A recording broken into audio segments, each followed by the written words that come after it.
Саламатсыздар ма балалар? Математика сабағына қош келдіңіздер.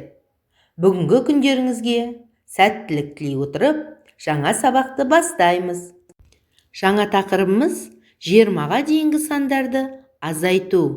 Осы сабақтан 20-ға дейінгі сандарды азайтуды үйренесің. Оқулығымызды қолымызға алып, 100-ші бетті ашып, бірінші тапсырмаға қараймыз. Екі таңбалы саннан бір таңбалы санды азайту үшін бірліктен бірлікті азайту керек, ал ондықты өзгеріссіз қалдыру керек. Бізге 17 мен 3-тің айырмасын беріпті. 17 санды разрядтық қосылышқа жіктеп аламыз. 1 ондық, 7 бірлік. 7 бірлік пен 3 бірліктің айырмасы 4 бірлікке тең. 1 ондық пен 4 бірліктің қосындысы 14 санына тең. Екі таңбалы сан мен бір таңбалы санның айырмасын сандық сәуленің көмегімен шығаруымызға болады. Сандық сәуледен 17 санын тауып алып, солға қарай 3 рет аттаймыз. 14 санына келеміз. Яғни 17 мен 3-тің айырмасы 14-ке тең екенін білдік. Бейнебаянға назар аударайық. Енді кері есеп құрастырайық. 19-дан 3-ті азайтамыз.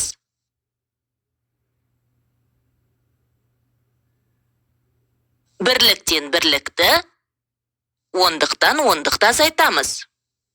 Демек, 19-дан 3-ті азайтсақ, тең болады 16.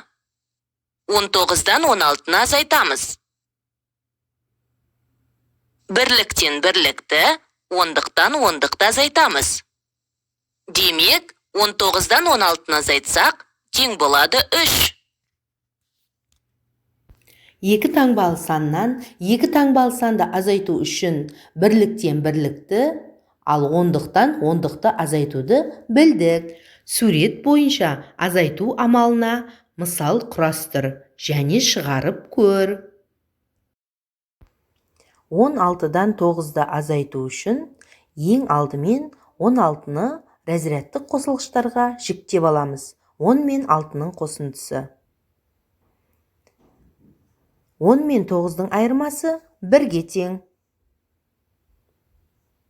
1 мен 6-ның қосындысы 7-ге тең. 16 мен 9-дың айырмасы 7-ге тең екенін білдік. Келесі 13 пен 3-тің қосындысын қарастырамыз. 13 санын разрядтық қосылғышқа жіктеп аламыз. 10 қосу 3. Ары қарай 10 мен 3-тің қосындысы және 3-тің қосындысы. 3 пен 3-тің қосындысы 6-ға тең. 10 мен 6-ның қосындысы 16-ға тең. 13 пен 3-тің қосындысы 16-ға тең екенін білдік. Келесі өрнегіміз 18 бен 6-ның айырмасы.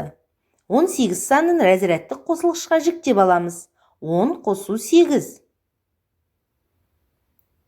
10 қосу 8 азайту 6.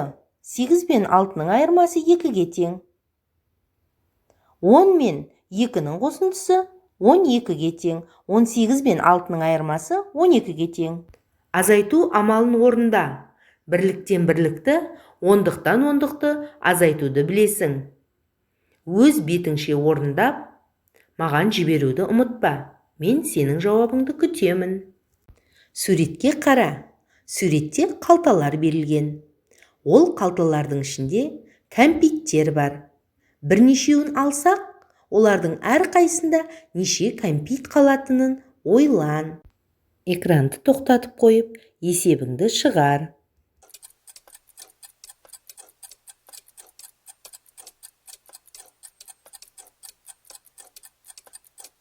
Орындап үлгерсең балақай, экраннан өзіңнің жауабыңды тексер. Бұл есепті саған шығару оңай. Тұрақта 14 мәшине тұрды. 3 мәшине кетіп қалды. Тұрақта неше мәшине қалды? Бір таңбалы саннан бір таңбалы санды азайтамыз, ал ондығын өзгеріссіз қалдырамыз.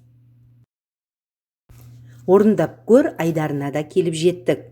Сандардың әрқайсысын бірге азайт не байқадың?